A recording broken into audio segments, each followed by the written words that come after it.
Hola, hola. Arribo a la capital de Tailàndia amb una imatge de la ciutat que canviarà al llarg del viatge. Amb la referència de Bangkok de la pel·lícula Resacon, espero una ciutat caòtica i de bogeria, i acabo descobrint una ciutat que em sorprèn gratament.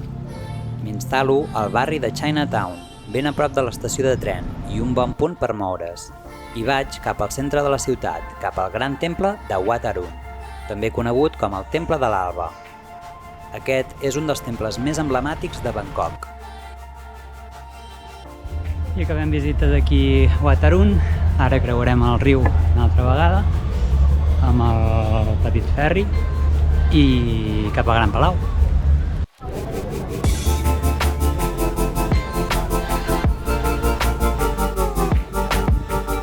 A l'altra banda del riu hi trobo el Wat Po, una visita obligatòria si vols conèixer l'immens Buda estirat, una de les estàtues de Buda més grans del món. I després de conèixer el Buda estirat, vaig al Wat Sutat, el primer temple reial de Tailàndia, i on destaca el seu gronxador gegant, un símbol de la cultura tailandesa.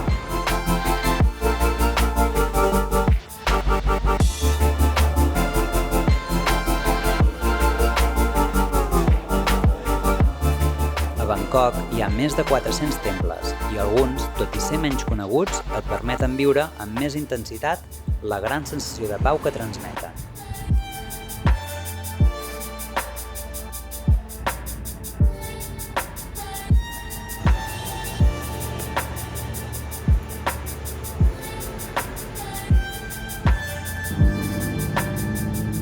Al vespre torno cap a la vibrant Chinatown, on a poc es van encenent els neons dels seus carrers i els seus mercats i paradetes estan més vives que mai. Aquí venen de tot. T'atreviries a provar la piruleta d'escorpí?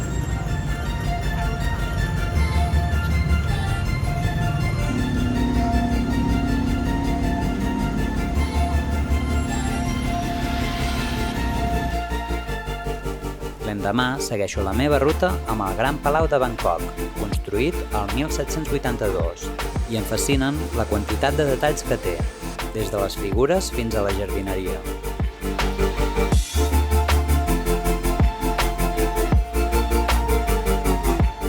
I em fixo en una figura que porta barretina. Serà el primer català a Tailàndia?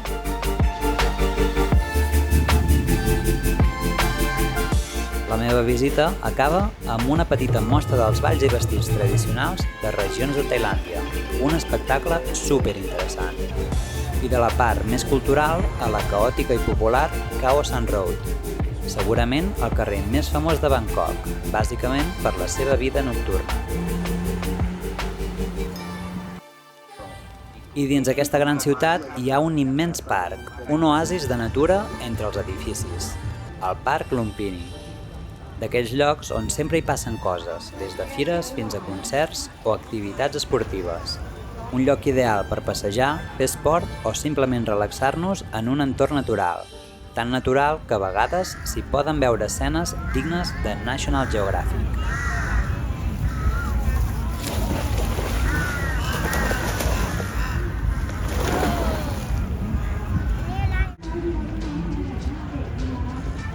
No molt lluny hi ha l'MBK Center, un dels centres comercials més grans de la ciutat i, sens dubte, una de les millors zones pels amants de les compres, i un bon lloc per conèixer les tendències de Tailàndia.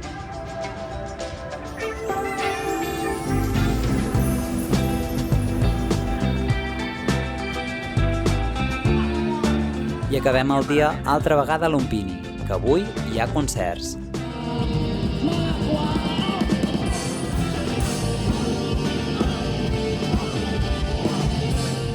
I durant els concerts tots encenen la seva espelma per fer marxar els problemes. I al final, els propis joves pesquen tots els papers per tirar-los on toca, per treure's el barret. Després d'uns dies a Bangkok, decideixo sortir del Rovell de l'Ou i fer algunes visites a llocs propers.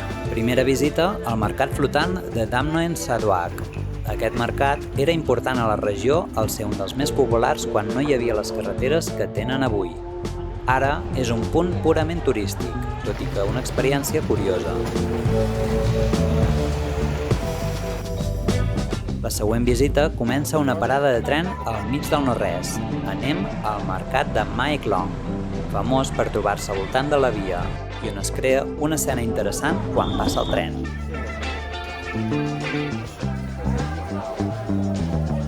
A la sortida del següent podem veure com els venedors recullen ràpidament les seves parades i com les despleguen igual de ràpid al passar. Un lloc molt turístic, però també interessant.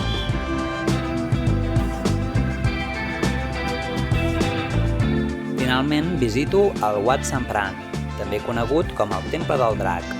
Aquest temple és conegut pel drac que envolta la torre de 17 pisos i que em recorda el drac Cheran de Bola de Drac. Un temple que em sembla dels més curiosos que he vist fins ara. La part bona de viatjar sol és que molta gent se t'apropa a parlar i tinc la sort que m'acaben acompanyant i explicant la història del temple. Think for yourself, people. What to do something for them.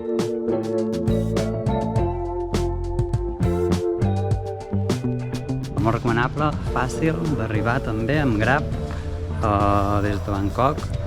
A la tornada no ho sé perquè encara ho he de mirar. I agafo un Grab fins al temple de Wat Tamai. Hi arribo i no hi ha pràcticament ningú i visc un d'aquells moments únics. El sol caient, envoltat de gran vegetació i unes campanetes que creen un ambient únic. Sens dubte, un dels moments del viatge.